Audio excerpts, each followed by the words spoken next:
conversa tão importante, tão relevante quanto é essa questão do sentido da vida e do trabalho, principalmente no momento atual que nós estamos passando. Então, eu me chamo Meriete Cardoso, eu sou psicóloga de formação, tenho mais de 20 anos de atuação, sempre na área do desenvolvimento de pessoas, sempre trabalhando com processos individuais, com grupos, organizações. Eu tenho uma especialização em terapia cognitivo-comportamental, eu sou coordenadora de grupos e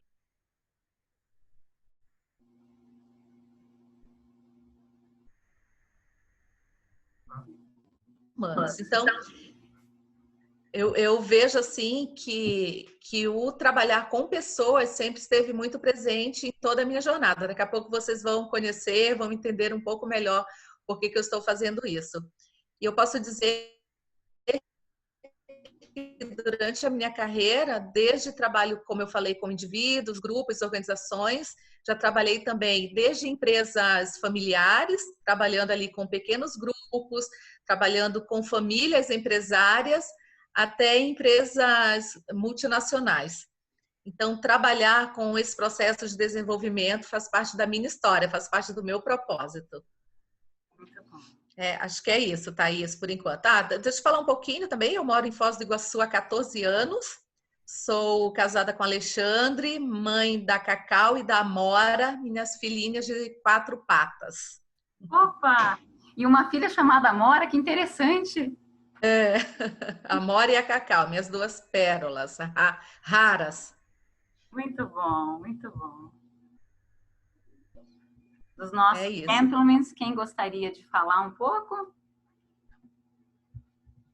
Vou falar então, Brunão. Demorou para abrir o microfone.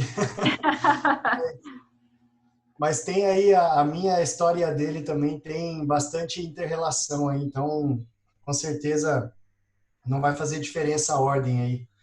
Mas, bom, meu nome é Renan Temp, né? Eu sou formado em engenharia elétrica, né? Sou engenheiro eletricista, mas também acho que como todos aí hoje, um empreendedor, né? E foi falado até no início a questão de se quem é empreendedor, quem não é. Eu costumo considerar o empreendedorismo não na área de negócios, né? Mas quem empreende também a própria vida, né? Empreende os próprios objetivos. Então, acho que hoje essa forma, né, de atuar também pode ser bastante trazida. Mas em questão profissional, então sou fundador de alguns negócios, alguns deram certo, alguns não deram tão certo. Um dos negócios deu muito certo, que eu sou sócio do Bruno, inclusive num empreendimento em Cidade Leste, que é a Neo Telecom, né, que é um provedor de internet, mas vem de uma família de empreendedores. A comprovação aí acho que o meu pai está aí até assistindo a live, da Enerluz, que é uma empresa de comércio varejista de materiais elétricos, na qual eu também tive a oportunidade de empreender bastante, porque foi ali que eu fiz, fundei, né, ajudei a fundar ali o escritório de engenharia, a gente fez o primeiro sistema fotovoltaico. A partir daí, mexemos com bastantes áreas assim, de tecnologia, como automação residencial, pesquisa e desenvolvimento de produtos assim, eletroeletrônicos, né? E isso também me trouxe muita satisfação pessoal, me conectou muito com essa questão de inovação, né? E com isso também sempre participei de vários grupos voluntários, né, atuando nessa linha desde a faculdade, grupos de jovens assim como o Rotaract, que é um programa, né, de serviço à comunidade vinculado ao Rotary International, né? E também alguns outros voluntariados aí dentro de centro acadêmico, uma série de coisas assim. Então, eu considero que essas experiências elas vão conectando a gente com uma noção melhor de quem a gente é, né? Então, eu ainda sou bastante jovem, acabei de fazer 30 anos, né? E a gente vem nessa redescoberta constante, né? Sempre mantendo os pés no chão, mas é uma situação hoje que eu acho que vai ser bem interessante trazer um pouquinho dessa experiência para o debate de hoje. Então, acho que é isso. Eu não sei se ficou alguma coisa para trás, mas aí qualquer coisa a gente vai complementando no meio do caminho. Bruno? Bom, ok. Boa noite a todos. Meu nome é Bruno Chamorro. Como o Renan aí já falou, somos sócios num empreendimento no Paraguai, né, um provedor de internet. Eu não sou formado, então, na verdade, até isso tem um pouco a ver com a temática de hoje, vamos dizer assim, né, porque eu comecei faculdade de Direito na UniOeste e comecei a minha primeira empresa, digamos assim, ao mesmo tempo. E participando dos lados, digamos assim, o lado de indo para o empreendedorismo, tentando fazer o primeiro negócio dar certo, com o lado de ir para a faculdade. Eu acabei conhecendo os dois mundos, porque na área de direito eu estava mais ligado a concurso público, queria uma outra questão na época, né? E acabei tendo aí o meu primeiro impasse, digamos assim, do que eu achava que poderia ser mais meu propósito de vida, ou até o que eu sentia que deveria fazer naquele momento, né? Eu penso assim bastante sobre isso, né? Eu acho que hoje em dia, cada vez mais com as constantes mudanças do mundo, né? Acho que isso é mais o tema 2, mas já vou aqui falar, né, um Não tem pouquinho. problema.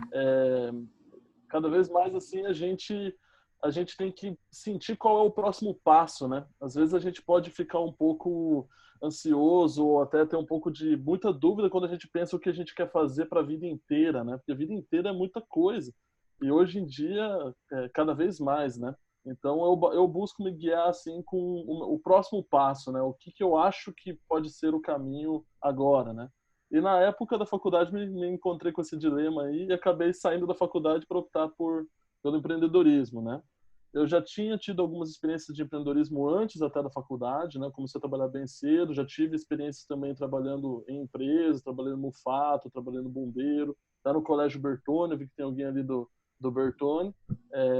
Então eu acabei tendo esses dados, mas hoje me considero realmente um empreendedor porque encontrei no empreendedorismo boa parte do que eu gosto de realizar e pretendo realizar ainda na vida, né? E como não só empreendedorismo como negócio, né, em negócios, mas também participei junto com o Renan. Na verdade, conheci o Renan e o Rony, que está aí assistindo, através da associação comercial, né, que aí também é um outro tipo de voluntário. E depois acabei conhecendo o Renan ainda mais no Rotaract, também participei desse programa, ainda participo até hoje, e participo do Rotary também. Então, o empreendedorismo assim que a gente traz é nesse sentido, né? Empreender ideias, empreender vontades, né? E aspirações de realmente você contribuir com o mundo de alguma forma, né? Empreender a vida como um todo. Então, basicamente é isso. Bacana. Histórias de vida aí bem diferentes. Você sabe que eu não estava programada para entrar na rodada, mas acho que eu vou entrar na rodada porque tem o meu público também, né? Eu também represento aí algumas pessoas que têm o perfil parecido, né? Eu tenho 43 anos, sou psicóloga, né, de formação. Por incrível que pareça, aos 6 anos de idade, eu decidi que eu seria ou psicóloga, ou arqueóloga, ou dançarina. Eu estava muito bem definida, né? Mas, enfim, logo na sequência, eu já sabia que eu queria trabalhar com pessoas. Né? Então, psicologia sempre foi a primeira opção.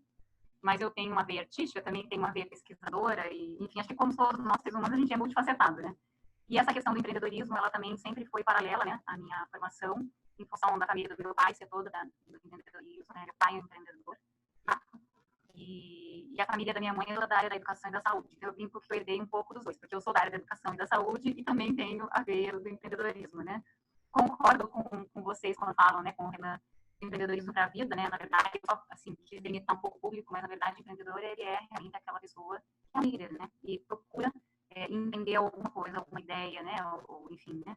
Alguma frente de trabalho, algum projeto em prol, né, da humanidade. E eu queria trazer uma coisa aqui que na minha infância eu tinha muito, e eu acho que é uma coisa que eu gostaria de debater, né, com vocês, até para a gente apimentar aí a situação, de como é que vocês, né, encontraram esse sentido de vida. Na verdade, assim, a vida toda eu queria fazer a diferença, né? Eu queria fazer a diferença no mundo. Eu só sabia que é importante para mim fazer algo diferente. Só que eu não sabia o que era esse algo, né? E aí a gente vai crescendo, vai aprendendo, vai tendo experiência, vai tendo fracassos, vai tendo quebra de expectativa, né? E com o tempo eu fui sendo convidada E, na verdade, assim, não é nem convidada, eu fui sendo puxada para o mundo da educação. Convocada, né, eu digo, né, como dizer. E aí, o sentido da vida começou a aparecer com essa convocação. Eu comecei a me ver feliz, né, trabalhando com educação. Educação e psicologia, que é um nome específico. E quando eu saí da universidade, eu me vi perdida, né? E agora, o que eu faço? Foi aí que eu comecei a trabalhar com orientação para a escolha profissional, porque eu vi que no meu percurso, né, me faltou clareza, né? Não que eu não tivesse objetivos, metas e valores, né, e não soubesse mais ou menos o que eu queria fazer. Mas eu não tinha uma clareza de quem eu era, não tinha uma clareza de como que era o mercado de trabalho, eu tinha muito idealismo, né? Então eu achava que realmente eu podia mudar o mundo só com a minha vontade. E esse idealismo me fez quebrar a cara muitas vezes. E aí eu acho que, assim, essa coisa de encontrar o sentido da vida, ela meio que tem a ver com isso, né? Às vezes, tanto você estar aberto para enxergar, quanto você também observar os convites que a vida te faz, né? Porque às vezes a gente não necessariamente traça um caminho deliberado, mas às vezes o caminho te escolhe, né? E não também não quer dizer que você... Ah, desculpe. Oi. Pode falar, Com licença, Thaís. Só um ponto, acho que o seu áudio ele está cortando. Será que é alguma coisa aí no microfone? Deixa eu ficar mais próximo e eu vou ver se melhora, tá? Como é que tá agora? Aberto. Tá. Tá melhor? Que assim melhora. Melhora, sim. Tá. Vocês podem dar um retorno para a gente no chat, só para a gente ir acompanhando aí, se melhorar ou se piorar, por gentileza. Enquanto isso, eu vou fazer uma breve recapitulação, né? Porque às vezes as pessoas não pegaram a última parte, né? Então, eu estava falando que às vezes a gente tem uma noção, mesmo a gente tendo uma noção, né, do que a gente quer fazer, da onde a gente quer chegar, às vezes essa noção não é o suficiente, né? E às vezes a gente acaba se perdendo um pouco nesse meio do caminho, né? E por outro lado, às vezes a vida nos faz convites e esses convites nos trazem de volta a esse caminho, né? Então, eu queria saber de vocês, eu trouxe um pouco da minha história para saber se vocês também foram assim, se vocês conseguiram trilhar o seu próprio caminho, achar esse sentido de vida, né? Ou se o sentido de vida achou vocês. E assim, eu acho que é importante trazer também o que é o sentido da vida para vocês. Então, agora eu vou só fazer um último capítulo aí da minha história, né? Então, eu falei que eu era idealista e para mim a vida era fazer essa diferença, né? O sentido da vida era fazer essa diferença, mas era também ser produtiva. Então, eu tinha muito essa coisa do produzir, do trabalhar sem parar, que isso fazia sentido para mim na época. Eu me sentia tendo utilidade e valor. E depois, assim, na metade dessa caminhada, eu tive alguns problemas de saúde e eles me fizeram reperspectivar esse sentido de vida, né? Porque eu vi que correr atrás de uma coisa que está fora, que na verdade está dentro, desculpa, mas achando que está fora, né? Esse reconhecimento, esse valor que a gente busca através do trabalho, né, e da vida, isso não é em vão, né? Porque a gente vai descobrir que no fundo está dentro da gente. E o segundo ponto é ver que a vida é muito curta, no sentido de que qualquer hora a gente pode ter um acidente, né, perder a vida, enfim, ou ter limitações e tudo mudar, né? E mesmo ao redor, né? Perder pessoas queridas, enfim, mudarem as coisas ao nosso redor. Então, antes as pessoas, para mim, tinham uma representação de mão de obra para o meu projeto. Então, eu queria tanto atingir aquilo, de mudar o mundo, que todo mundo era uma peça desse projeto. E com essa nova perspectiva, né, que eu tive, e as pessoas passaram a ser ter um outro valor. Né? Ao invés de serem mão de obra do projeto, serem parceiras desse projeto, serem companhias, serem seres que têm a sua própria importância, não é só o meu projeto, a minha vida, né, o meu trabalho. Então, eu só estou trazendo isso para a gente apimentar a nossa discussão. Tá?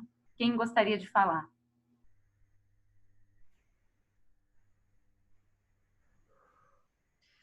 Bom, posso seguir a linha aqui também, se os meninos me permitem, porque eu quero seguir no teu gancho, Thaís, que você trouxe uma coisa bem interessante. Você falou que aos 6 anos, né, você começou a pensar, começou a refletir. Comigo, aos 7 anos de idade, eu defini que eu queria ser psicóloga, acredita? Foi bem interessante. E eu já tinha meio vislumbrado ali alguma coisa de ser arqueóloga também, porque eu lembro que eu tinha um livro escolar e o livro tinha ali umas imagens, umas histórias, mas aí aquilo acabou ficando muito longe. mas quando foi aos 7 anos, eu tive uma situação familiar, um desencontro. Quem me conhece, eu estou vendo umas carinhas conhecidas aí, até já sabe dessa história, né? Nós morávamos em Belém do Pará, eu e minha família, e a minha mãe ia buscar eu e meus irmãos mais novos ali todos os dias no colégio. E num desses dias nós nos desencontramos, nós acabamos voltando com uma prima que passou e nos levou para casa. E quando cheguei em casa deu aquele chabu, aquela maior confusão, e foi o maior estresse porque a minha mãe tinha ficado preocupada. E aí eu acabei passando mal ali durante a tarde. E aí quando foi chegando a noite, eu estava com muita falta de ar. Eu não conseguia respirar, de tão nervosa, de tão tensa. E aí eu fui levada ao médico, levada a um pronto-socorro desses da vida, e cheguei lá. Eu sei que o médico fez uma série de exames, de eletro e vários testes, vários exames, e não deu nada ali naqueles exames. E aí ele falou assim, olha, ela tá bem, mas por via das dúvidas, eu vou encaminhá-la aqui para uma psicóloga, para ela fazer um atendimento com uma psicóloga. E aí nós entramos na sala, eu e a família toda, e já, né? Quando eu entrei na sala, ela olhou assim, a primeira coisa que ela perguntou, mãe, aconteceu alguma coisa hoje com a Meriete? Alguma coisa na rotina? Ela passou algum nervoso, né? Naquela época falava essas coisas de nervoso. Aconteceu alguma coisa diferente? Gente, eu olhei para essa mulher e falei assim, é isso que eu quero ser. É isso que eu quero fazer. Porque eu me senti tão olhada, eu me senti tão acolhida, tão vista. E mesmo sem nem saber, nunca tinha ouvido falar em psicologia, eu falei, é isso que eu quero fazer e é isso que eu quero proporcionar às pessoas, né? Quando eu crescer, quando eu me formar. E aí, então, essa decisão eu tomei muito cedo. Eu tomei, de fato, aos 7 anos de idade. E eu trouxe isso quando chegou ali na época do vestibular, né? Que era vestibular, então, eu nunca tive plano B. Os meus amigos todos tinham, eu vou fazer psicologia na UFPA, mas eu vou fazer direito, eu vou fazer enfermagem. E eu só tinha o plano A, gente, era muito interessante. E foi nessa linha que eu segui toda a minha formação profissional, toda meu processo de especialização. Claro, né, que ao longo do caminho eu precisei refinar. Ok, mas eu quero fazer psicologia, eu quero ser psicóloga para fazer o quê? E como isso vai servir para ser um ponto-chave na minha vida, que eu vejo hoje, né, pesquisando bastante para falar sobre esse tema com vocês. O trabalho, para mim, hoje, ele é um ponto central na minha vida, porque com ele eu acabo tendo várias fontes de satisfação, de realização. Mas ainda nesse processo de formação, ali por volta dos 18 anos e meio, foi quando eu precisei sair da casa da minha irmã e fazer a formação mesmo, que nós tínhamos uns desencontros de pensamento. E aí eu entrei, né, fui fazer, iniciei a faculdade, e aos 20 anos ali tem uma abordagem que eu estudo, que é antroposofia. Então, normalmente ali por volta dos 20, 21 anos, é onde o ser humano se pergunta, quem eu sou? E foi ali onde eu me perguntei pela primeira vez. Isso vai se passando. E quando chegou ali, nos 28 anos, com a crise dos talentos, que é onde o ser humano se pergunta novamente, como é que eu posso colocar os meus talentos de uma forma verdadeira nesse mundo? Agora eu já me formei, eu já tenho aí uma pós-graduação. Como é que eu posso, né, esvaziar essa minha mochila e levar só aquilo que faz sentido realmente? Então, ali por volta dos 28 anos, eu tive essa crise de talentos. E aí, quando chegou lá nos 42, agora eu estou com 45 anos, foi quando eu me perguntei novamente, isso faz parte da linha de desenvolvimento do ser humano. Se lá nos 21 eu perguntei quem eu sou, com 42 eu me perguntei, mas quem sou eu mesmo? E aí eu parti para um processo de refinamento ainda maior, para que ele trouxesse um sentido, um significado cada vez mais presente, mais autêntico na minha vida. Então, eu tenho aí, né, uma trajetória, e ao longo desse tempo foram várias formações, várias portas que se abriam, e cada vez que eu abria uma porta, eu abria uma e nela vinham assim, mais 10 portas abertas, então é preciso passar por esse processo de prioridade, de redefinição, de refinamento mesmo, para ver que dentro disso tudo que o mundo me possibilita, me oferta, o que é que vai atender às minhas necessidades, né? E olhando para vários tipos de necessidades, se a gente olhar a pirâmide de Maslow, né, principalmente, que vai desde as mais básicas, como é que eu me mantenho, como é que eu adquiro segurança, mas como é que eu desenvolvo minhas relações sociais, minha autoestima e minha autorrealização também. Mas então é isso, um pouco da minha história e depois a gente volta a falar mais um pouquinho. Vou passar a bola para os meninos, então.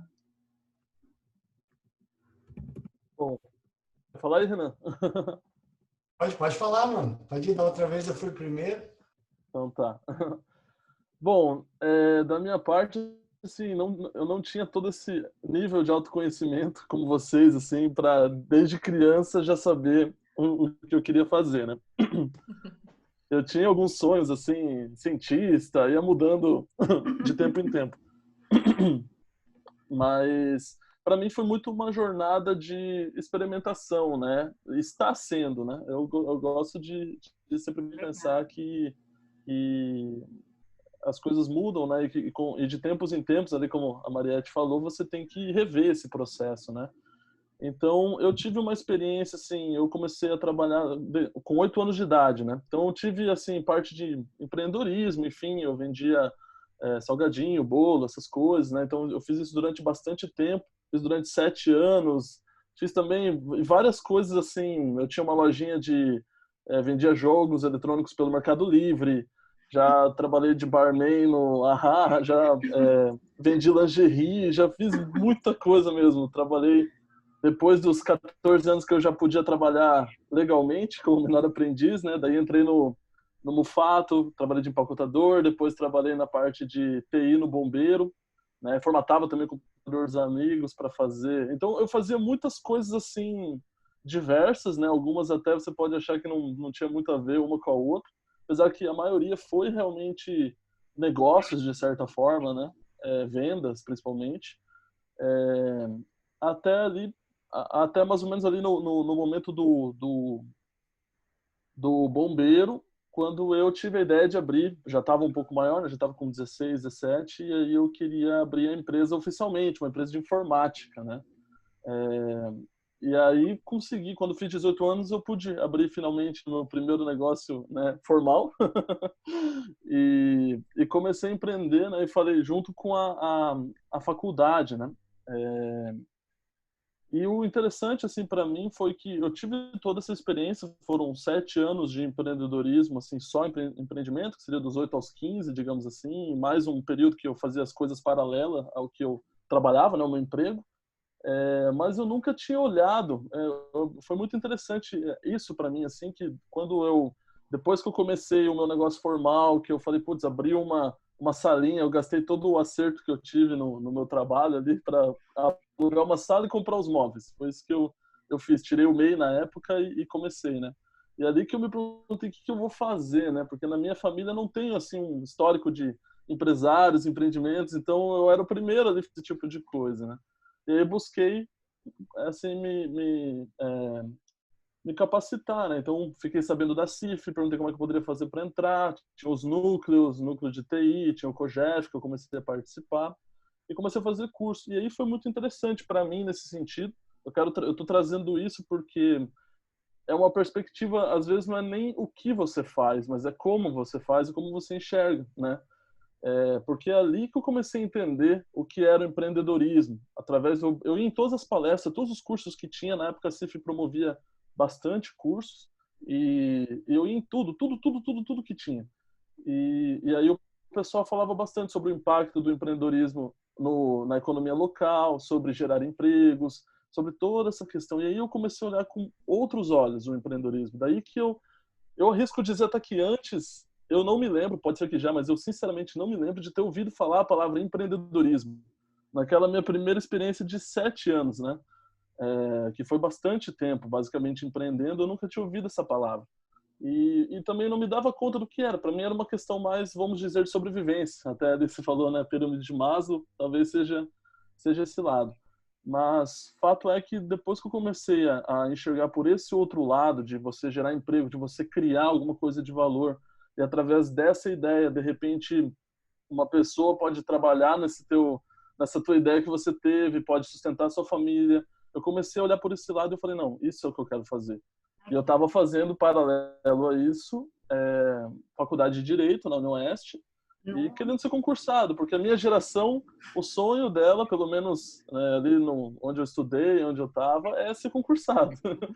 E aí eu estava seguindo por esse caminho, né?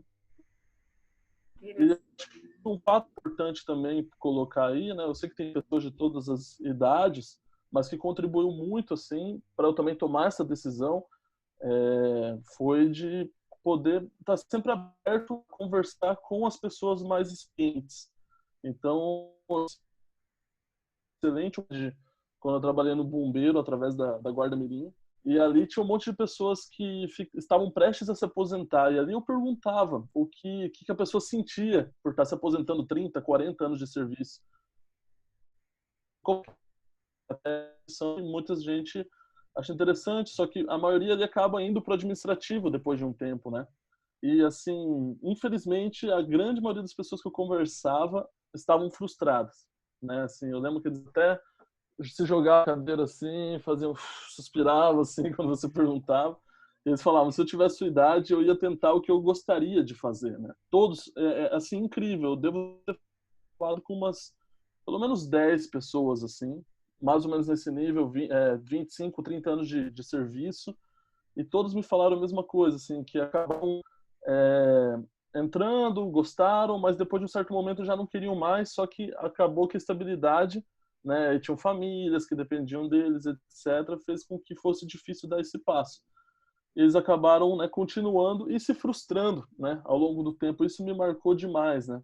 Então eu até passei em um concurso na época que para mim era um salário muito melhor, era mais de 10 vezes o que eu ganhava, porque eu não estava ganhando muito, tinha acabado de começar o empreendimento. E eu pesei muito por esse lado, né? Mas mais por essa questão de o que eu sabia que se eu fosse para esse lado, eu ia sempre me perguntar o que teria acontecido se eu tivesse tentado o que eu sentia que queria fazer, né?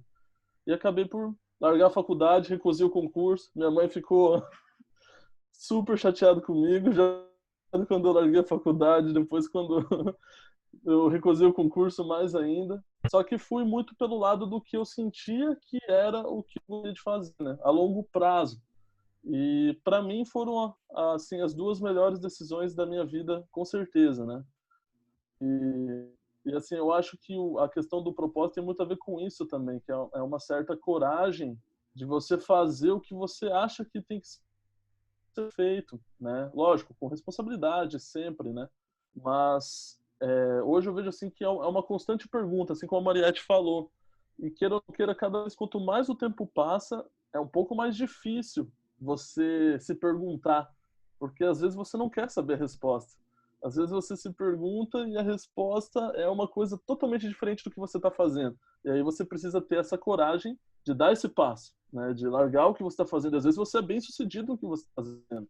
Às vezes as pessoas te reconhecem pelo que você está fazendo, né? Enfim.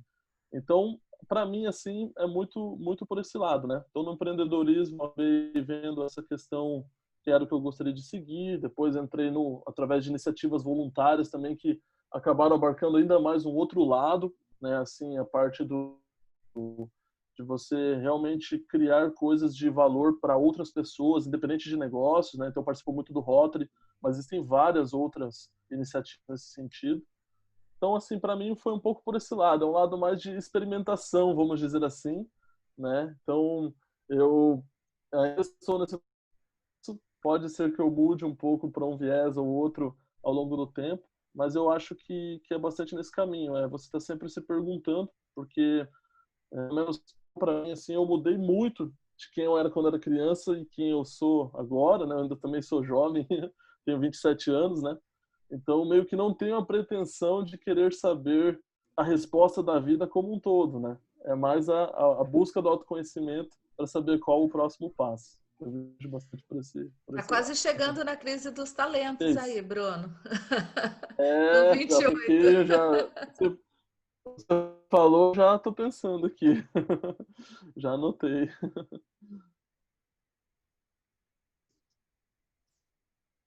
Muito bom. Eu passei por essa crise dos talentos aí aos 28, mas aos 6 eu também não tinha nem ideia do que eu queria fazer, tinha alguns planos também, mas eu acho que a minha linha vai bem de encontro ao estilo, assim, que até o próprio Bruno comentou, né? Porque eu refleti bastante em toda a minha juventude, assim, principalmente após os 20 anos, né?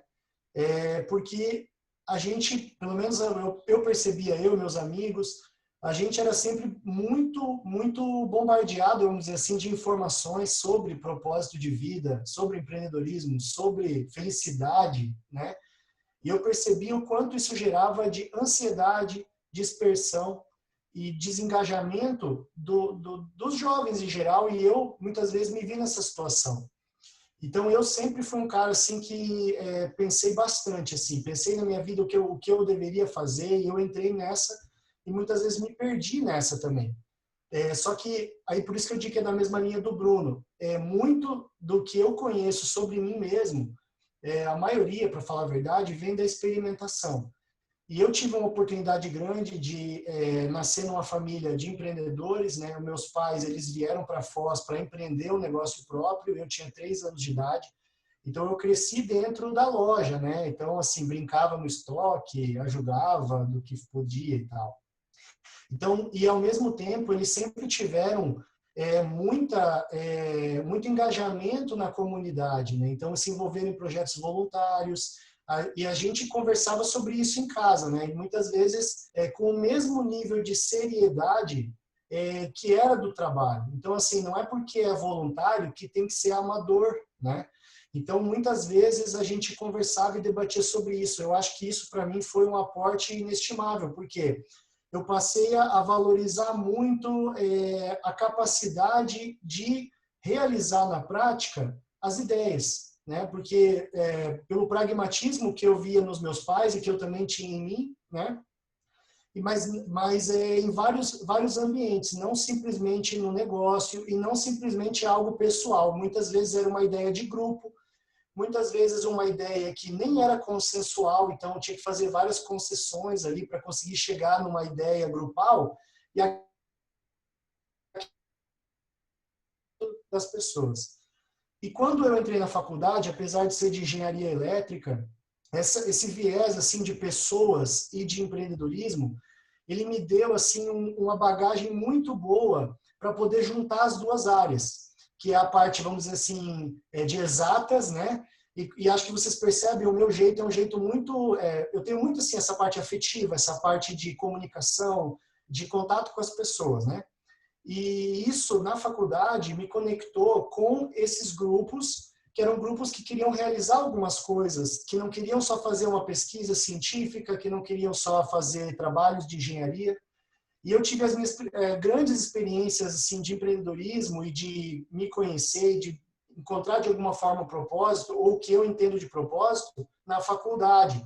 Antes da faculdade, eu queria ser jogador de basquete. Então, até teve uma época que eu estava indo bem, assim, foi até convocado para a seleção paranaense, quase fui embora, assim, para jogar basquete. Eu tive que optar entre ser jogador de basquete ou entrar na faculdade, né, que é a faculdade de engenharia, que era o que eu queria fazer também, né.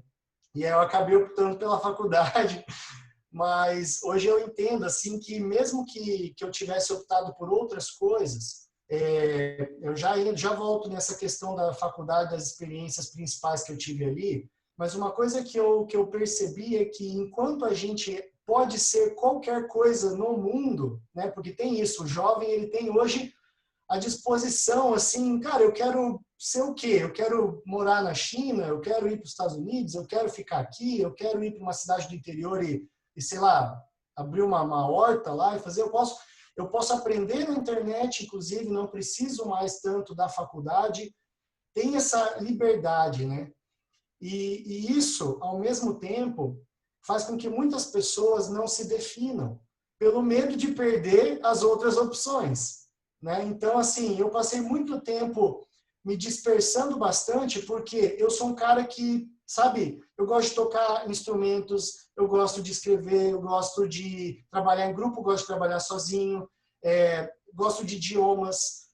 Então, assim, eu sempre tive possibilidades, pelo menos, pode ser até uma autoenganação, uma autoilusão, mas eu sempre tive em mim uma sensação de que no que eu me dedicasse eu conseguiria me desenvolver, e como eu tenho idade para não vou poder ser jogador de basquete mais, mas se eu quisesse ser técnico, eu já poderia me engajar ali e chegar. Então, isso muitas vezes deixa a gente com uma certa ansiedade, porque quando você escolhe, eu acho que a maturidade vem muito disso, de você escolher, e muitas vezes escolher, você está abrindo mão de outras coisas muito boas. E isso eu tive que fazer várias vezes. E foi muito difícil para mim por essa condição que eu tenho de gostar muito de várias áreas, gostar de aprender, né? Gostar de me envolver, principalmente. E na faculdade eu tive um projeto especificamente, dentre vários, assim, que a gente não... Quando eu entrei na UniOeste, não tinha nem centro acadêmico, não tinha nada muito assim estruturado, né? Tinha os professores muito bons, que eles eram da Itaipu muitas vezes, então tinha bastante recurso na faculdade, porque era lá dentro do Parque Tecnológico, então isso era bem difícil assim de ter, né? Mas não tinha muita organização da universidade ali dos alunos. E a gente fez um projeto lá a partir de 2009, que a gente resolveu participar de uma competição de engenharia, mas que envolvia como se fosse um pequeno negócio. Você tinha que desenvolver um produto, na verdade era um veículo, né? Eram vários, um ou mais veículos, e era uma competição de eficiência energética. Então, tinha que ter um piloto, e ele, lá em São Paulo, lá em Interlagos, né? Então, várias universidades participavam, e você tinha que fazer a maior distância com o menor consumo de combustível ou de bateria, porque tinha categoria elétrico e também gasolina, etanol e tal. E a gente não sabia nada, estava no segundo ano da faculdade. E aí a gente decidiu ali participar, né? E aquilo lá envolveu a gente em fazer uma organização grupal, uma estrutura de custos, né? Uma busca assim de apoio na cidade, a questão organizacional interna mesmo, de documentação, tinha que cumprir um regulamento que era bem complexo. E a gente se lançou nesse desafio, era um desafio bastante caro, né? Porque imagina você construir um veículo, né? E alguém tinha que dirigir ainda, então tinha riscos envolvidos. No final, a pilota, né, foi hoje a minha atual esposa, a Natália, né? A gente namora desde a época do colégio aí, hoje já estamos casados faz um tempo. E ela foi a pilota, por ela ser a mais leve, né? Um monte de caras lá e ela dava conta de chegar mais longe com a mesma quantidade de combustível.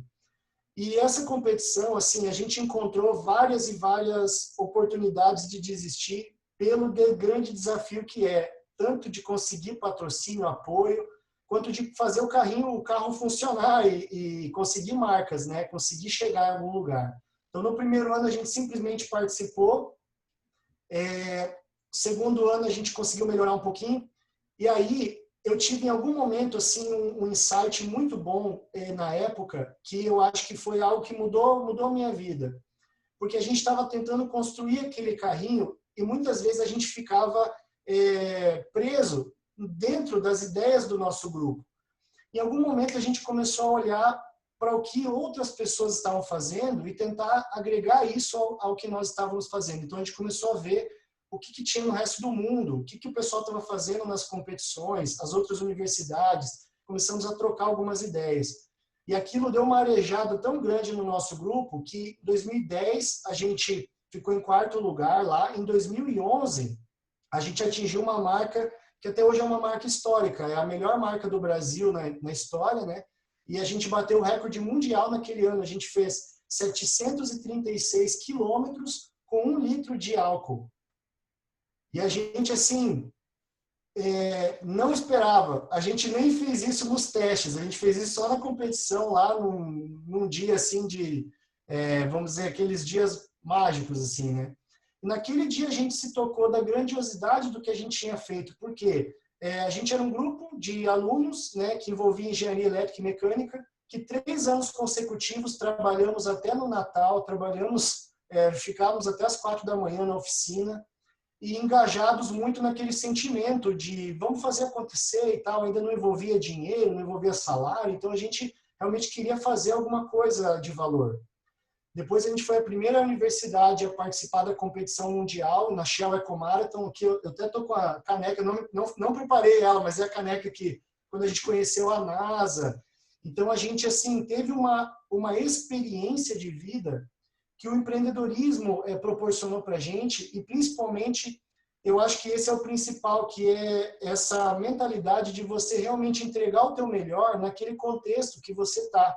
Que a gente ainda era do oeste do Paraná, nossa oficina não era da Itaipu, era a oficina ali da Enerluz, né? A gente tinha ali poucas, o primeiro carrinho que a gente fez, o chassi era de eletroduto de PVC, várias vezes a gente gastava do nosso bolso, ninguém tinha visto americano nem nada, então assim, a gente teve que fazer várias conquistas, mas sempre com alegria e sempre buscando se entregar para aquele processo. E não interessava para mim se era aquilo que eu queria fazer, como propósito de vida. Quer dizer, hoje eu não trabalho numa montadora de carros, hoje eu não trabalho nem diretamente mais tanto com a engenharia. Mas eu acho que a minha reflexão do que é esse propósito, né? Eu gosto muito de ver o propósito como um propósito de jornada mesmo, não simplesmente do resultado final. Não é, eu quero me tornar isso. Aí até lá, e lá eu vou cumprir o meu propósito.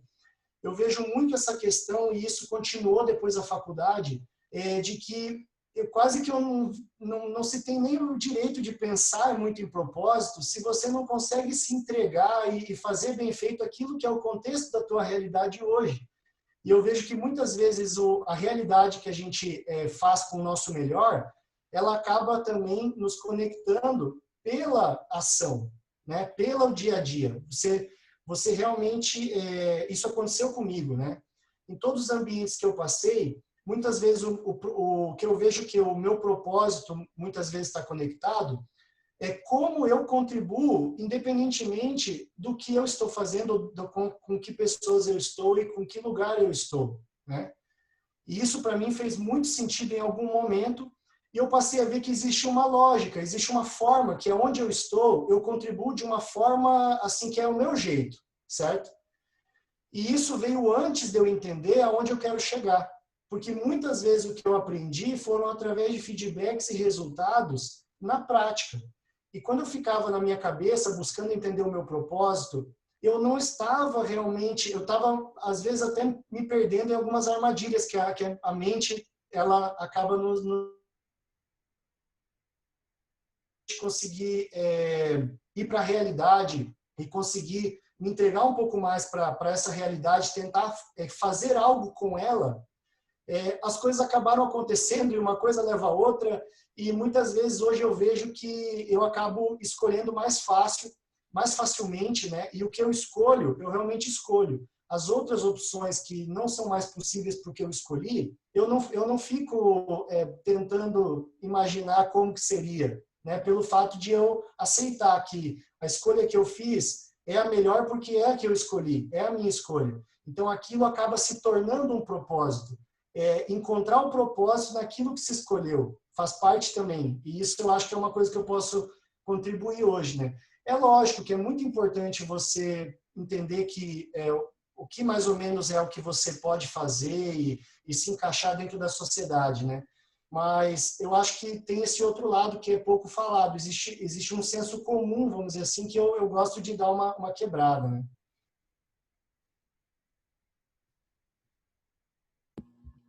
Me passou uma ideia enquanto você estava falando, se permite uma consideração. Eu queria ouvir os participantes, mas eu estou olhando, o nosso tempo voou, né? Parece que não passou 10 minutos, mas passou 50.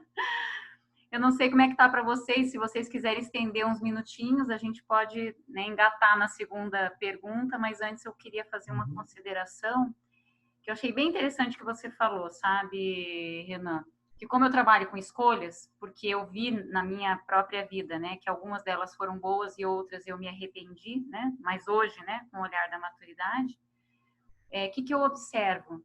Que essa questão do propósito, ela vai se construindo com escolhas, né, e quanto melhor essas escolhas, tendo essa visão do momento que você falou, sem querer ter dominar tudo, controlar tudo, porque a gente não tem, né? A gente enxerga o próximo passo, né? E até onde você enxerga é até onde você tem que decidir, né? Porque é com base naquelas informações, naquele contexto, né? Na sua pessoa que você vai decidir. Não tem como sair fora disso, né? Esse é o escopo. Então, eu acho bem bacana você trazer essa âncora, né? Para a gente poder desmistificar um pouco a situação, né? Agora, tem uma outra consideração que eu queria fazer, que é, de alguma forma, nossas experiências aqui que a gente trouxe, elas estão linkadas com o bem comum.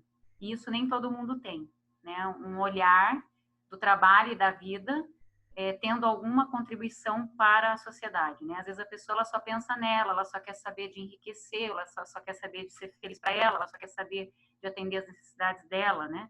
Então eu acho que essa questão do sentido da vida e principalmente do coronavírus, esse período que a gente está vivendo agora, ela traz essa reflexão para a importância da vida comum, né? Não só da vida individual, porque a sua vida depende da vida dos outros, o planeta depende, né, de pessoas saudáveis, vamos dizer assim, né, para poder operar esse planeta, né? Então, acho que isso é uma coisa para a gente pensar. Antes da gente ir para o próximo e último bloco, eu queria ouvir se tem alguém que gostaria de fazer uma consideração breve disso que a gente está falando aqui, dos participantes. Eu gostaria de fazer bem em relação a isso que você falou e o que o Renan comentou, né, também. Eu acho que a grande questão, né, nessa linha é você se fazer a pergunta sempre, constantemente. Eu acho que essa é a questão. Senão é meio que um paradoxo. Pode parecer um pouco irresponsável você seguir a vida sem pensar em nada, né? Mas também você tem que olhar para frente com a capacidade que você tem, com o autoconhecimento que você tem e se perguntar, né? E como o Renan falou, uma vez que você decidiu, você tem que viver aquilo que você decidiu, né? Para você, em determinado outro momento, se fazer a pergunta, né? Então, eu acho que isso acaba sendo até o propósito, como jornada, né? Que o Renan comentou. Porque se você faz a pergunta constantemente, eu acho que o que acaba acontecendo às vezes é que as pessoas podem fazer perguntas e vão para um lado e depois ela não quer se fazer mais essa pergunta por algum motivo ou até por desconfiar de que a resposta vai levar ela para um outro lado que ela não está querendo abrir mão, né, digamos assim. Mas se você se faz essa pergunta, Thaís, eu acho que aí você acaba chegando até nesse contexto que você falou, você pensar no mar, porque também faz parte da sua de maturidade, né? Então você começa pensando em você, digamos assim. Você pensa, eu quero fazer isso, quero fazer isso. E conforme você vai obtendo resultados, também percebe que, sei lá, você trocou de carro, né? Mas nossa, aquilo não me deu muito. Depois trocou por outro, conseguiu alguma outra coisa. E se você está se fazendo a pergunta, você percebe que naturalmente você não sabe, você começa a ficar limitado. E quando você começa a fazer algo pelos outros, você se sente bem, né? Começa a ter um resultado, assim, em termos emocionais, muito maior para você. E eu acho que isso acaba acontecendo naturalmente, né? Então, acho que, assim, uma coisa bem legal de tudo que foi dito, né? É justamente essa jornada, mas sempre se perguntando, né? Você olha para frente e dá o seu melhor com o que você tem hoje. E aí vai para frente. Daqui a pouco você se pergunta de novo. Gostei que a gente está construindo uma fórmula, né? A gente está construindo uma fórmula complexa, né? Uma fórmula, mas é uma fórmula, né? Bem bacana, né? São alguns indicadores, né? Para a pessoa saber, né? Tem um participante que está querendo colaborar, que é o José Roberto. Você quer falar, José? José não, desculpa, Jorge, desculpa. Não, sem problema. É só para colaborar com o Bruno, né, porque eles falaram, então não vou falar muito, mas eu acho que, na verdade, não existe esse erro, né? Não é uma irresponsabilidade. É a gente que traz uma carga que, na verdade, não é, né? A minha especialidade é estudar o futuro, né, por questões de engenharia, de outras coisas, e eu acredito muito que é a questão de que você não tem como construir o futuro repetindo o passado, né? Eu acho que você tem que honrar o passado, que foi o que te trouxe aqui, ok, que são os seus pais, que é toda aquela questão, Eu acho que isso aí faz todo sentido, mas a partir do momento que você percebe, né, o ambiente, como você está agora, né, o que as coisas tendenciam, e você faz um novo plano que naturalmente vai divergir do outro, você não está sendo irresponsável, pelo contrário, né? A gente é levado a ter essa culpa que na verdade não existe, né? Porque assim, na nossa geração, que acredito que a grande parte, que é mais ou menos essa parte, na faixa de 30 a 45 anos, né?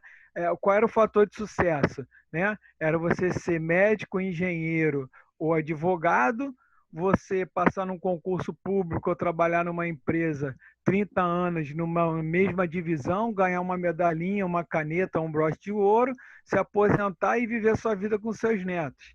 Né? Só que o mundo mudou. Né? A tecnologia tem 20 anos na internet. Né? Então, não é mais como era antes. Né? E aí você não pode fazer como era. Eu respeito, pô, meus pais fizeram tudo para aquilo para me fazer agora, mas agora é outro, né? Agora eu vou, o meu filho, que tem 7 anos, o mais velho, pô, ele vai trabalhar em 30 empresas, vai desenvolver 100 projetos e nem sei se ele vai entrar numa faculdade, porque as competências que ele vai precisar nem são feitas agora, né? Então agora a questão é ele ter uma formação básica, ter esse conceito, essa estrutura que ele vai precisar de skill, de competências, para aí sim, depois, quando chegar mais próximo, ele saber, né? E aí, como é que a gente sabe? O que vai acontecer amanhã? A gente não sabe. Né? Agora mesmo, com o corona, como a gente falou, os modelos de educação, tudo vai mudar. Mas não vai mudar por causa disso, vai mudar porque já era necessário, agora só encurtou. Então, quem não estava acompanhando acha que é uma coisa nova. Ah, isso surgiu por causa do corona. Não. As mudanças do mundo só acontecem ou pandemia, ou guerra, ou revolução. Né? Ou revolução industrial, ou guerra, ou por pandemia. Dessa vez foi por pandemia. Né? Então, acho que é por aí. Era só isso que eu queria contribuir, Thaís. Muito obrigado aí, viu? Pela oportunidade de contribuir. Imagina, obrigada a você, Jorge. Então, vamos Só para falar que eu concordo com você, tá, Jorge? Não, talvez não tenha me feito claro em algum momento, mas penso bem nessa linha. A responsabilidade que eu quis dizer foi num outro sentido, mas eu acho que a gente tem que justamente ficar se fazendo a pergunta sempre, porque se tudo der certo, nós vamos mudar, né? Se tudo der certo, a gente vai mudar e vai ser uma pessoa. E logo nós vamos pensar em coisas diferentes, né? Então é justamente essa coragem de se perguntar a cada tempo qual é o próximo caminho.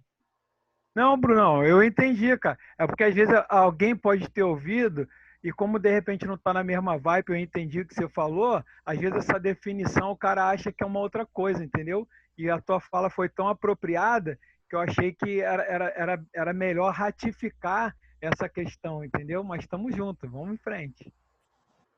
Pessoal, vou fazer agora uma consulta, votação democrática, né? Estamos no horário, a gente tinha previsto 1 hora de debate, mas eu estou sentindo que está quente o debate, né? Então, eu queria saber se todos concordariam a gente estender uns 15 minutos e debater o último bloco, que é o como ajustar esse sentido de vida a esse momento que a gente está vivendo. Tem as reações aqui, é só vocês embaixo apertarem se concordam nas reações. Tá ok. Estou vendo um monte de concordo aqui. Quem não concordar, a gente depois vai deixar gravado, né, esse webinário aqui, esse debate no YouTube. Então, vai ter oportunidade de ver esse finalzinho. Eu pensei a gente, então, agora debater um pouco sobre, pensando nas pessoas que ainda, né, estão fazendo esse ajuste, estão procurando se reencontrar, né, nesse novo momento. O que vocês diriam aí? Meriette, Bruno, Renan e os demais participantes. O que a gente pode pensar desse ajuste? Bom, na minha visão, eu acho muito importante fazer uma análise contextual primeiro, porque qualquer ruptura pode ser precipitada, né? Então, acho importante entender que mesmo que haja uma mudança, existe uma transição, né? E isso é importante levar em conta. E essa análise contextual, achei bem legal ali o que o Jorge, né? Desculpa. É o Jorge. O Jorge, né? O que o Jorge trouxe, no sentido de coisas que levam à mudança de contexto, assim, porque muita gente às vezes fica presa no que está pensando sobre qual é o meu propósito, o que eu quero fazer, mas é uma junção, né, do que é o contexto. Existem coisas acontecendo ao teu redor, e se estão acontecendo ao teu redor, existe uma participação tua nisso.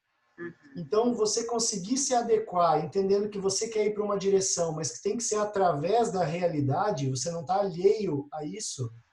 E muitas vezes não é à toa que nós estamos aqui no meio dessas dificuldades, desse contexto, dessas oportunidades. Então, a dica que eu daria, digamos, é realmente fazer uma análise de contexto, de como você está, como está o ambiente ao teu redor, as pessoas, ou seja, sua família, seu ambiente de trabalho, amigos e tal, e como que está o ambiente também com alguma conexão direta contigo, né? Às vezes é a tua cidade, às vezes é o teu bairro, às vezes é o teu país e tal. E com isso você se posicionar de alguma forma no teu estado atual. Porque eu acho muito difícil conseguir encontrar um propósito desorganizado. E desorganizado significa, às vezes, uma organização dos pensamentos, uma organização do teu ambiente e da forma com que você interage com ele. Colocar bem os limites, muitas vezes limites estão sendo ultrapassados há muito tempo, limites físicos, limites de relacionamento. Então, quando você organiza essas coisas, muitas vezes você se descobre em alguma situação. E essa descoberta, às vezes, é lógico a transição. Fala, olha só, estou errado. Porque você conseguiu enxergar com clareza, né? Então, eu acho que isso, assim, é algo que também precisa ser feito de quando em quando, né? Porque às vezes a gente nem percebe, passa um período difícil, quando você termina esse período, você se desorganizou.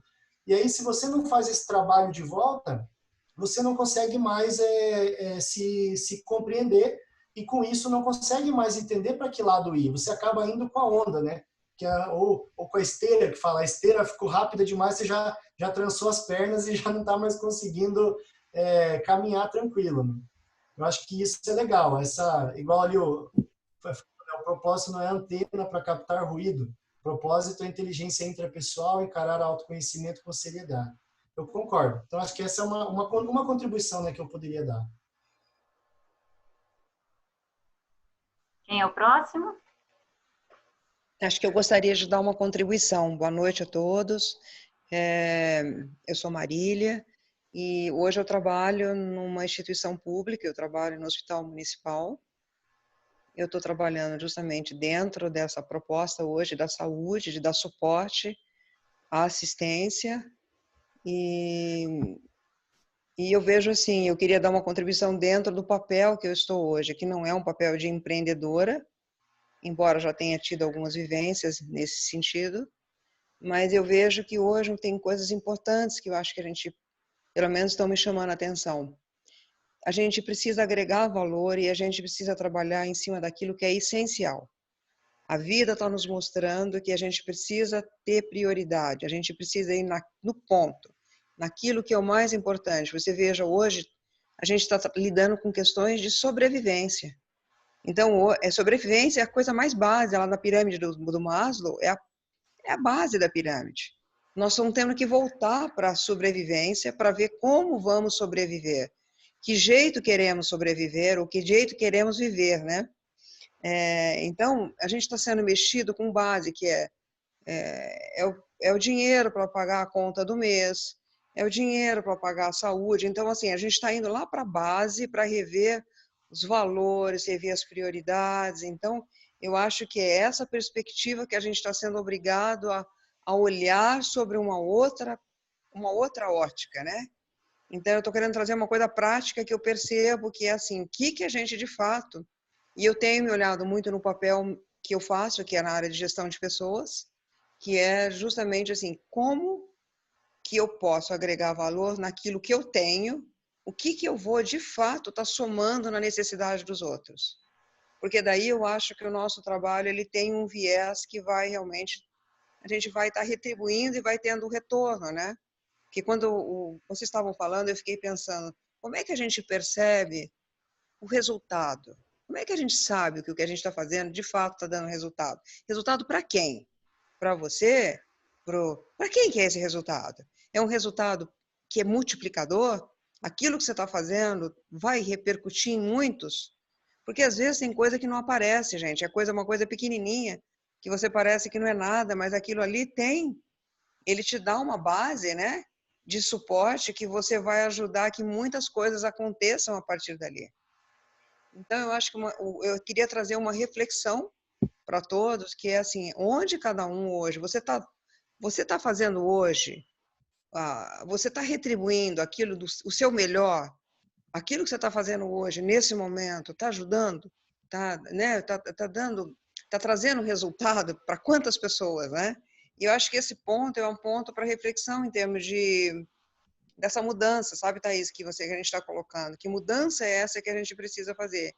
Eu trabalho muito, eu vejo que mudanças que a gente precisa é reperspectivar também as nossas bases morais, éticas, daquilo que a gente considera que é certo, correto. A gente está vivendo um momento onde o terreno político, as pessoas estão precisando rever essas bases, porque a gente tem o parâmetro da sociedade, não é mais parâmetro daquilo que é bom e que é sadio. Esse parâmetro não serve. Nós precisamos procurar parâmetros que são mais rígidos e mais saudáveis, né? Então, aí a gente se ancora nesse ponto para a gente balizar as nossas ações. Então, eu acho que a gente precisa estabelecer qual é a tua referência. Qual é a referência homeostática daquilo que é bom, que é moral, que é correto, que é ético. Eu tenho que ter clareza desse ponto para poder eu estar exercendo o meu papel de uma forma que eu acho que daí eu entro e eu posso me colocar hoje como vamos colocar, como uma psicóloga, como uma mulher, como uma cidadã, como uma pessoa do coletivo. Então, eu me coloco em várias posições no sentido de tentar retribuir aquilo que eu posso fazer dentro da minha atividade profissional. E eu tenho um pensamento muito sabe aquela coisa da liderança servidora? Eu acho que é esse o caminho, a liderança servidora, que é quando uma pessoa me procura, eu procuro falar o que ela precisa, o que eu posso ajudar ela fazer melhor o trabalho dela. Então, quando eu me coloco nisso, eu acho que as coisas se desencadeiam melhor.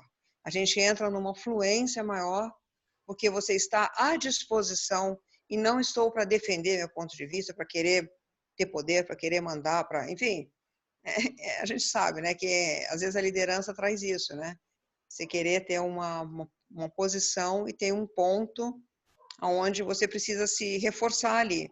Mas é mais a ideia de servidor não no sentido piegas, né? É o sentido realmente de retribuição, né? De contribuição com o outro. E então eu acho que a minha contribuição é essa, no sentido de refletir sobre qual é o papel nesse papel de empreendedor. Eu vejo a questão da figura do líder. E um líder, que líder é esse que cada um de nós está enxergando? Como é que a gente pode atuar, né? E isso tem uma repercussão. Eu tenho uma descensão no meu papel. Embora hoje, por exemplo, eu estou numa posição que a gente está com quase 1.100 trabalhadores no hospital, tirando a parte médica, que na realidade tem um contrato hoje que são em torno de 250 a 300 médicos, que tem um vínculo diferenciado, mas que a gente interage. Mas eu vou colocar desde do auxiliar de higienização até o farmacêutico, todo mundo que lá dentro, todo mundo hoje tem um papel importante. Então, assim, a gente tem uma visão sistêmica para entender que a gente é uma grande orquestra trabalhando para ter uma funcionalidade, para a gente ter um mecanismo que esteja funcional e um pouco mais harmônico. Então, a harmonia parte da gente. Se você estiver conflituoso, aquilo vai dar problema. Então, acho que é rever o papel dessa liderança, essa visão sistêmica de onde a gente está inserido, e acho que assim, agregar valor. A minha palavra-chave é agregar valor hoje. A gente tem que fazer coisas que os outros precisam. Aquilo que vai atender a necessidade vai de encontro ao que vai hoje fazer uma mudança nessa realidade. Nós estamos precisando, eu percebo isso na minha área, as pessoas precisam ser compreendidas, elas precisam, muitas vezes, ser ouvidas, às vezes precisam de limites, às vezes precisa ser firme, né? Então, cada um tem uma necessidade. E a gente procurar trabalhar de acordo com a necessidade de cada um. Eu acho que é isso, gente. Eu agradeço aí a contribuição, eu sei que não quero falar demais, né? Agradeço que todos falaram e acho que a proposta é deixar um pedacinho também, alguma coisa que possa ajudar. Obrigada, Marília. Alguém gostaria de fazer Oi, uma Thaís. consideração? Tanise. Oi, Thaís. Vamos lá. Tudo bem? Vou ser bem sucinta. Pode falar. A partir então da fala, né, de todo mundo e de outras lives que eu vi, uma coisa que me chamou a atenção é o sentido da vida. O sentido é o que eu sinto agora. E todo mundo, o planeta todo está sentindo simultaneamente a questão da sobrevivência. Então, é uma coisa interessante olhar para isso. Por que a sobrevivência está ameaçada? É a maneira com que a gente estabelece as trocas, né? Eu acho que a gente não devia, a gente devia pensar num sistema da base da pirâmide ser uma coisa assim, ó, não ter preço. Por exemplo, alguma maneira de distribuição do essencial, não de graça, mas através de uma estrutura de trabalho que possibilite criar uma economia que ninguém seja escravo de suas necessidades básicas da pirâmide. Isso que a gente está vendo hoje. Então, as pessoas que têm as suas necessidades atendidas se sentiam confortáveis, a sua sobrevivência não estava ameaçada. E agora, não importa, todos estão ameaçados. E eu acho que esse talvez seja o sentido, como o pessoal falou, importa aqui agora, nesse momento. Então, me parece que o sentido da vida, me parece que seria assim, pensar numa economia de trocas em que as necessidades básicas de alimentação e saúde fossem com uma estrutura social, por exemplo, hortas comunitárias, não de distribuição, mas que todo mundo que não pode comprar, que pudesse através do seu trabalho, mesmo que seja 15 minutos por dia, meia hora por dia numa horta, se faz muita coisa, desde que todo dia. Né? Não adianta tu trabalhar na horta uma vez por mês, que aí você não come. Agora, se todo mundo tiver espaços comunitários, né, de atendimento, nós teríamos, então, o paradigma da abundância, porque tudo é abundante. No entanto, a gente vive na escassez. Então, é isso que eu sinto nesse momento, que eu percebi, isso que eu tenho aprendido com tudo que eu tenho assistido e lido e participado das lives, e essa é a síntese do meu sentido da vida neste momento. Obrigada. E é isso. Obrigada pela tua contribuição. Eu acho que a Marília e a Tanise trouxeram uma síntese, né? O que vocês acham?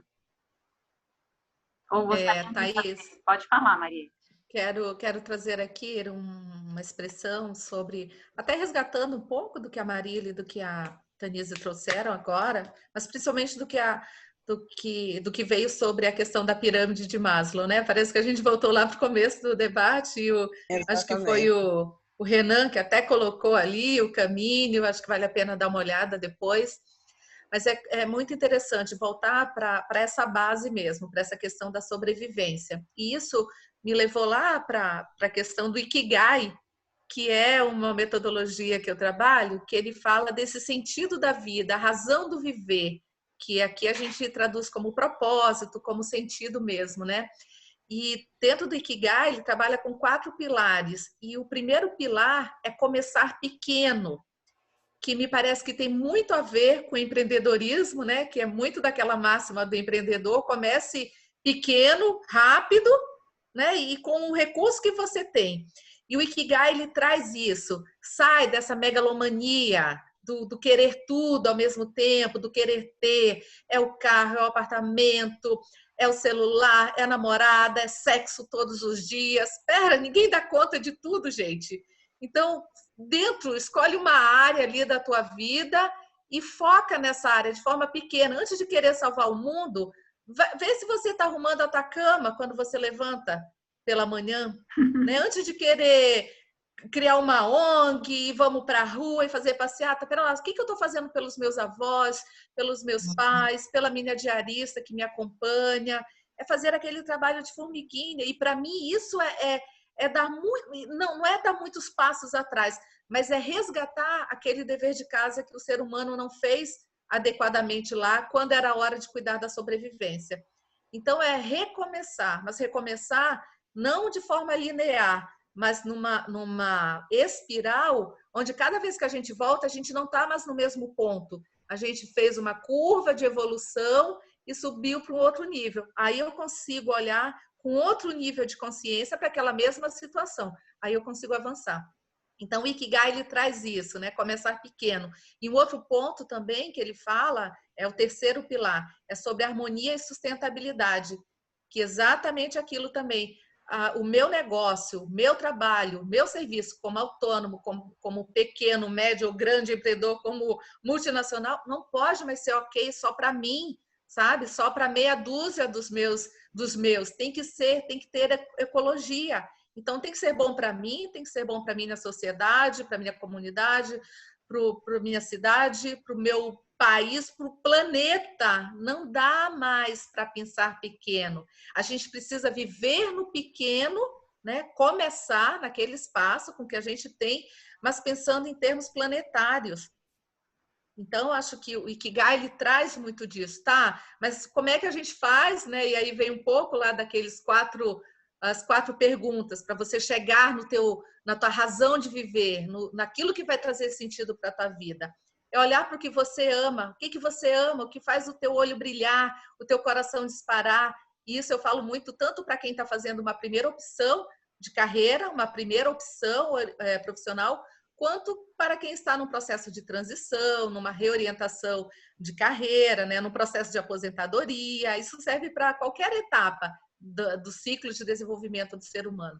Mas primeiro olha o que você ama fazer. Só que mesmo olhando e identificando o que você ama fazer, é preciso antes fazer aquilo que precisa ser feito. Porque nem sempre nesse amar o que eu amo, eu vou fazer só o que eu amo. Eu gosto muito de dar esse exemplo, que quando eu contei para vocês, né, muito cedo eu descobri, e aí quando eu engrenei, estava ali quase me formando, fui trabalhar com gestão de pessoas, porque eu já queria trabalhar com desenvolvimento de pessoas. Aí eu entrei numa empresa e eu fui parar no RH, e eu feliz da vida, porque agora eu vou trabalhar com o que eu quero, o que eu amo. O que eu fui fazer? Folha de pagamento, conferir cartão ponto, porque não dá para parar, não dá para fazer só o que eu gosto. Hoje eu faço só o que eu gosto, mas antes eu fiz muita coisa que precisava ser feita. Então é preciso ter autoconhecimento para saber o que você gosta de fazer. Depois é preciso saber o que você faz bem, quais são suas formações, aquele aprendizado que você adquiriu de maneira formal, de maneira informal, por meio de uma viagem, por meio de um contato, alguém que você conheceu. Então, olha quais são suas habilidades, suas competências, né? Pelo que você é elogiado. As pessoas te chamam normalmente para resolver que tipo de problema? Isso te dá uma pista daquilo que você faz bem. A terceira pergunta é: pelo que você pode ser pago? Pelo que você pode ser remunerado? E não é para dormir o dia todo, não, viu? Ninguém está sendo pago ainda para dormir o dia todo. Mas é olhar, agora que você já sabe o que você gosta e aquilo que você faz bem feito, olha aí de que forma isso pode se transformar numa atividade, numa profissão, numa atuação, numa ocupação. E aí, finalmente, a quarta pergunta, que para mim isso é uma pergunta assim, fantástica, principalmente no nosso contexto atual, do que o mundo precisa hoje. Quais são as grandes necessidades do mundo? Será que o mundo precisa de mais carros nas ruas, mais, né, tanta coisa que já tem aí? Ou ele precisa disso e outras coisas mais? Precisa de escuta, precisa de compaixão, precisa de solidariedade. Como é que você pode colocar uma dose disso que o mundo precisa com essa tua iniciativa? Então, fazer essas 4 perguntas, pelo menos a minha, ajudou muito a chegar no meu Ikigai, na minha razão de ser, e de uma maneira com outro nível de consciência. Para mim, hoje, isso faz muito sentido. Bom, tá bem interessante, né? Acho que cada um pode trazer um pouquinho, né, dessas peças, desse quebra-cabeça que é a nossa vida, porque a vida é muito complexa, talvez a gente, num debate, não consiga, né, abarcar todas as coisas e todas as variáveis, né, que tem relação com esse tema, né? Mas o que eu fiquei pensando em relação ao que vocês falaram, e agora caminhando para o fechamento, já que a gente já extrapolou bastante, eu não vou pedir mais uma prorrogação, que a vida, o sentido da vida talvez tenha a ver com a gente primeiro valorizar a vida. Né? O que foi colocado aqui é isso, né? A gente começar a valorizar a vida. Lembrando que a vida tem várias áreas, né? Então não dá para a gente só olhar uma ou outra, mas as áreas essenciais precisam ser olhadas. Né? Então essa é uma prioridade. E lembrando que a nossa vida afeta outras vidas. E afeta o planeta também, e é por eles afetada. Então aquilo que a gente faz tem uma consequência, essa consequência também tem ação sobre o que a gente faz, né? Então acho que é bem bacana quando vocês colocaram aqui, eu fiz um resuminho, né, do ajuste, já abro para você, tá? Eu vi que alguém quer falar. Quando a gente falou desse segundo bloco, do que seria necessário para esse ajuste, eu anotei algumas ideias que eu gostaria só de resumir para ficar marcado, né? Essa análise de contexto, né? E no fundo essa análise de contexto tem a ver com uma conexão maior com a realidade, juntamente com o que a Miriete falou agora no fim, de uma autoconexão, né? De você também se conhecer, porque essa autoconexão é importante. Juntamente com eleger essa prioridade, e muitas vezes, às vezes a gente não precisa complexificar, a própria realidade nos convida a fazer o que é prioritário, né, como está acontecendo agora, né, se voltar para essa questão da sobrevivência, a gente rever os meios econômicos dessa sobrevivência, rever os nossos valores enquanto governos, pessoas, enfim, grupos, né, e contribuir dentro do nosso papel, cada um, seja onde for, seja o lixeiro, seja a diarista, seja a pessoa da gestão, seja um microempreendedor, né? Seja quem quer que seja, né? Todos nós temos um papel nesse mundo e a gente pode contribuir. E eu acho que é por aí, né? Bruno, pode falar, daí a gente fecha. Tá, eu só queria trazer uma contribuição em relação à pergunta mesmo, aquela de como ajustar, né? Trazer um tipo de visão também. Eu acho que é interessante, muitas vezes, eu acho que é um processo que gera bastante ansiedade você ficar muito ligado nas mudanças, né? Você tem que, logicamente, acompanhar tudo e fazer o seu trabalho de previsão, vamos dizer assim, do que vai acontecer, né? Mas eu acho que uma visão interessante é você trabalhar principalmente em você, para você estar preparado para qualquer mudança. Muito mais do que prever a mudança e querer atuar nela. Então é mais você estar ligado em você. E isso te tira essa ansiedade de o que vai acontecer. Vixe, será que o mundo vai para o digital? O mundo vai continuar analógico? Ou como é que vai ser? Né? Quais vão ser os empregos? As carreiras vão ser criadas? Outras vão desaparecer? Qual que vai desaparecer? Qual que vai ser criada? Então eu acho que o trabalho de você focar em você, para você ser uma melhor pessoa, um melhor profissional. Muito se fala hoje já das soft skills, né? Então assim, comunicação, as suas habilidades emocionais, né? Muito mais até do que as cognitivas, a sua capacidade de lidar com as pessoas, de falar com as pessoas, de poder olhar para as necessidades das pessoas. Isso aí vai te permitir, vai te calçando para você ter, digamos assim, uma capacidade de reagir até e de lidar com qualquer mudança, né? Eu acho que isso acaba sendo um foco mais interessante do que ficar prevendo, porque existem várias previsões de várias coisas, né?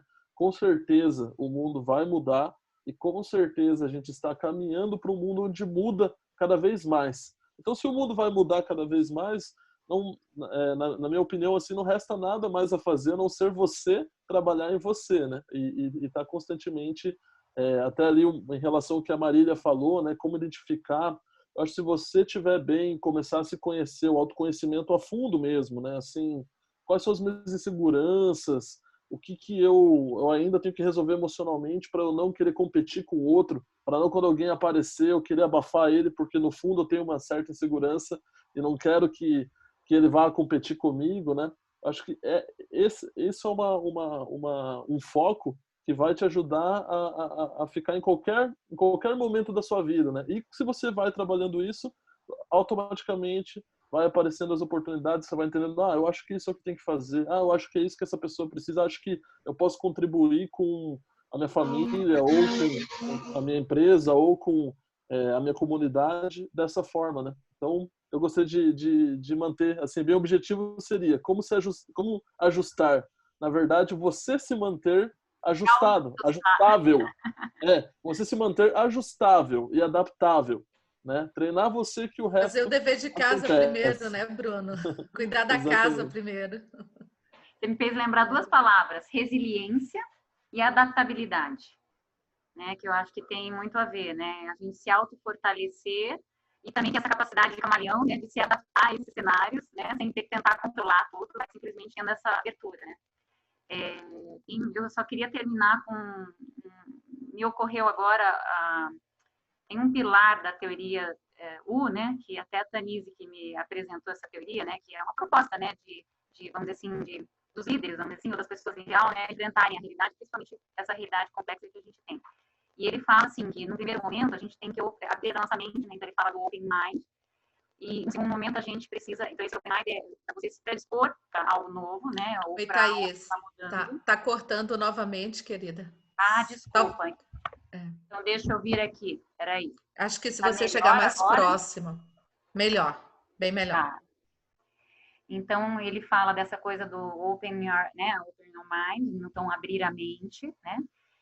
Para se conectando consigo próprio.